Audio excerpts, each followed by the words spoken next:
chantiers qu'on souhaiterait que le gouvernement prenne vraiment en main, mais on va en pointer l'un ou l'autre. Vous avez reçu, je pense, la retranscription de ce qu'avec les collègues, et qui sont ici représentés, des collègues d'Ecolo et de Groen, nous estimons comme étant les 10 défis les plus importants que le gouvernement doit prendre en main maintenant.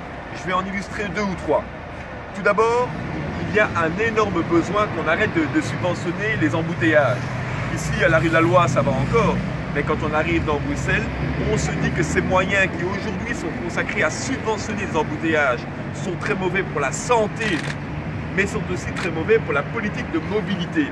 Et donc nous voulons une réorientation, un switch vers d'autres formes de mobilité, et principalement les transports en commun, et pour ce qui concerne le fédéral, c'est la SNCB.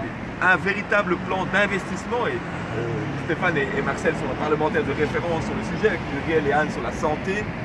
Nous voulons vraiment qu'il y ait une réorientation de 2 milliards d'euros consacrés du budget actuellement qui subventionne les embouteillages vers la SNCB. C'est une des propositions. J'en fais une deuxième et puis Christophe en déclinera d'autres.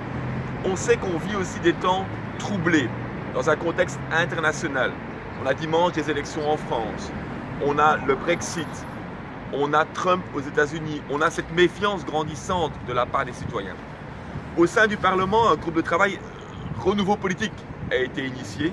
Nous attendons du gouvernement et de Charles Michel qu'il soit également partie prenante des réformes nécessaires en termes de transparence, en termes de limitation aussi des cumuls et des rémunérations, en termes de décumul intégral entre la fonction de député et la fonction de bourgmestre.